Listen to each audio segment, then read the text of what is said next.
Okay, let's dive right in.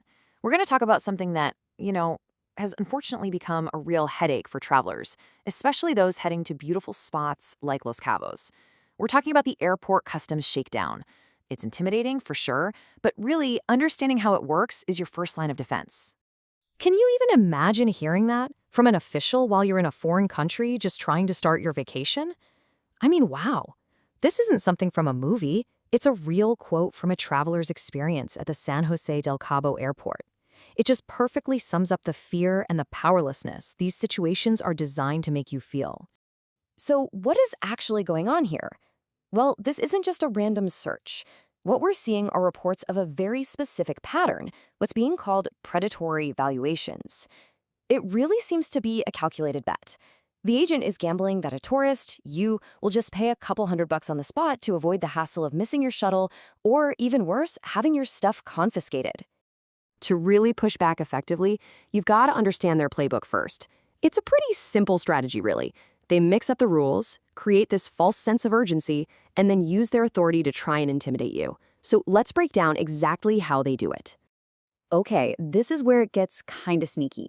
The actual law in Mexico is super clear. You are allowed your personal items, things like 2 cameras, a laptop. But here's the tactic. They'll take your 3-year-old GoPro, that's clearly a used personal item, and suddenly declare it's professional cinematic equipment worth $1,500. Just like that, they've invented a reason to say you're over the duty-free limit and now owe a tax.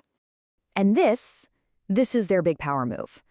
After they've invented this problem out of thin air, they hit you with this sequestration threat. They'll tell you that your things are going to be confiscated unless you pay up. Right here, right now. It creates this huge amount of pressure, right? It makes you feel like the only way out, the only way to get on with your vacation is just to pay them. But what if you could completely flip the script? That power imbalance, it feels so real, so fixed in that moment. But it's not. If you have the right information, you can actually shift that dynamic right back in your favor. It really all comes down to knowing the official rules better than they think you do. It's a huge question, isn't it? I mean, you're in another country, you're worried about your hotel, your shuttle, and there's an official in a uniform telling you that you owe them money. It absolutely feels like you're cornered, but you're not. You do have options. Here is the absolute key. You have to understand that this kind of corruption only works in the shadows. It lives in these informal, off-the-books moments. The entire shakedown is designed for a quick, undocumented cash payment. The second you force it to become an official, documented, formal process, their whole strategy just crumbles. All right, so let's get practical. What can you actually do right there at the customs desk to make it a formal process? Well, here are 3 simple but incredibly powerful steps you can take the moment an agent starts asking for money. Think of these as your power moves. Each one of these actions sends a crystal clear signal to the agent that you get it. You know the system. You're showing them you know the official procedure for payment, you know who to call for backup, and you know the actual rules they are supposed to be following. Every one of these steps introduces accountability, which is the last thing they want. And this first one is what we call the receipt trap. It's brilliant.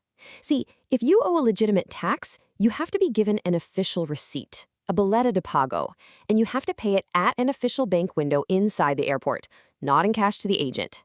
So by calmly insisting on this receipt, you're calling their bluff. They can't pocket money that's tracked in the official system. And you know what usually happens? They suddenly decide to waive the fine and send you on your way. Okay, now this is super, super important. Be so careful about what you sign. They might try to get you to sign a form that says you're voluntarily paying a fine for, get this, smuggling or contrabando. Don't you dare sign it. It's a trick to make their shakedown look legitimate. You're not a smuggler, you're a tourist.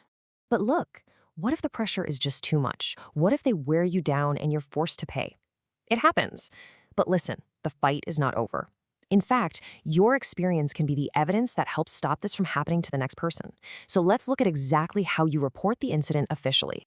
This right here might be the most important slide. These are the 3 specific government agencies you can contact. First, there's ANAM, that's the customs agency itself. Then there's the SFP, which is the big federal department that investigates corruption.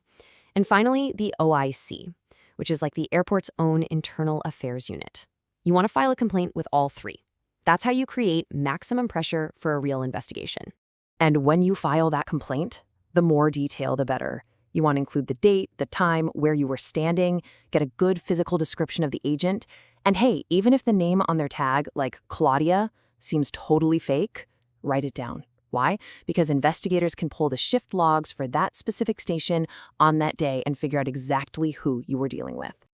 And here's why this matters so much right now. Because of recent anti-corruption programs in Mexico, your citizen complaint has real teeth. It carries more official weight than ever before. So you're not just shouting into the wind. Your report is a formal piece of evidence that the authorities are actually motivated to act on. So at the end of the day, these tactics, these shakedowns, they're built on one thing: a traveler's fear and lack of information. By understanding their playbook and knowing your rights, you take away their most powerful weapons. Seriously, knowledge and a little preparation, they're your best defense. They turn you from an easy target into an empowered traveler who's ready for anything.